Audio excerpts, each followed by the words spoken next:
think the value of versatility, being able to work cross department and different aspects of the business, not only to be helping in multiple places, but to get an in-depth understanding to really connect the dots and create the right sort of strategy.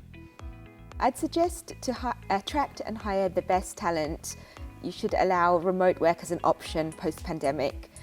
Prior to the pandemic, I worked in biotech in Silicon Valley, and I had to give up that job because they didn't support remote work.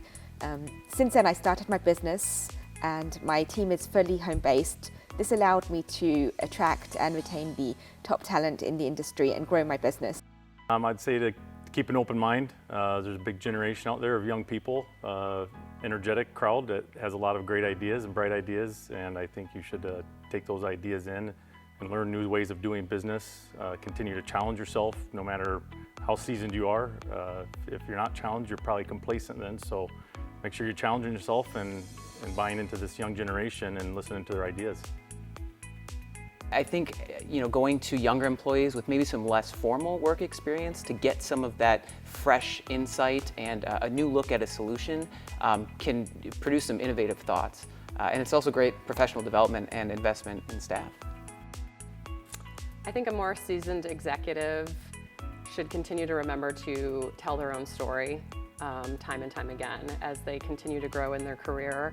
The more that they can share their experiences and remember where they came from really helps those of us who are still growing in our career understand how to get better and move to the next level.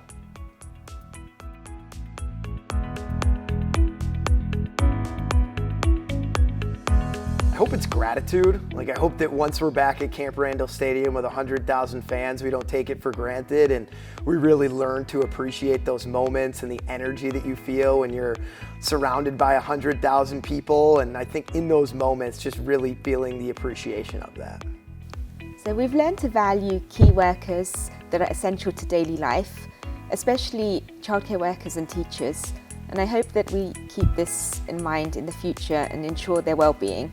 Cleanliness and air quality. A lot of people ignore the fact of their buildings in a confined space.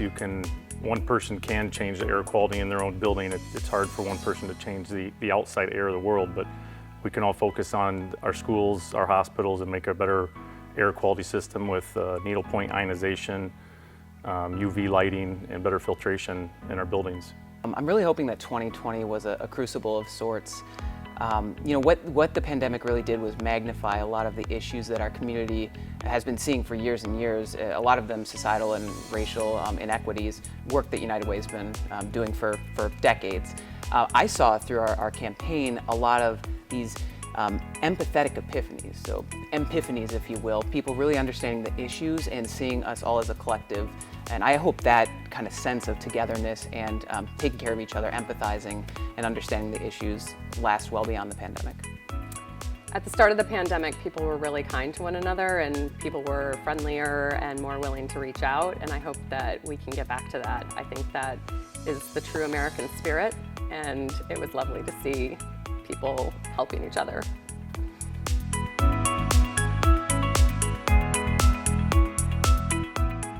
I love the firecracker shrimp pizza from Buck and Honey's. As an East Coast guy, the idea of putting shrimp on a pizza was out there for me, but if you haven't had it, you gotta try it. I love it. The Bomber's Pizza as well, very good. Everything Buck and Honey's does from a takeout perspective is on point. The Green Owl on the east side of Madison has the most amazing vegetarian and vegan dishes. In particular, I like the kale crisps and jackfruit quesadillas. The coconut cream pie is really delicious and you wouldn't guess that it's vegan. They have the most delicious vegetarian, vegan and meat eater friendly options. That one's a hard one due to how much I like to change things up, especially food, but I would say Cheesecake Factory, probably my favorite restaurant just because of how large their menu is and how many things to choose from. And I'd say my number one go-to from cheesecake is probably the Cajun Jambalaya, along with a piece of their chocolate cheesecake.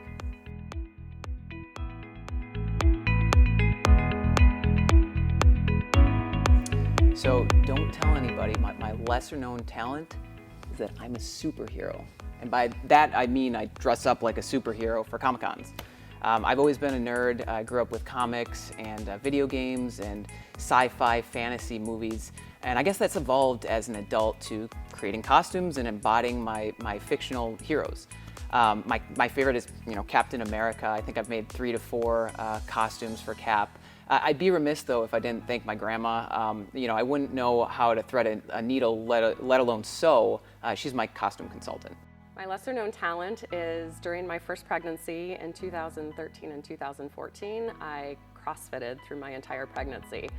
And I ended up making incredible personal records in weightlifting during that time, especially in my 3rd trimester, which ended up, I was blogging about it because at the time there wasn't a lot of research or information for women who were pregnant and CrossFitting. So I was just blogging my experiences, and that ended up getting picked up by a British news source, and the story went international. So it was a little overwhelming to be having my first baby and to have national and international news coverage. I was just doing something to stay healthy during my pregnancy.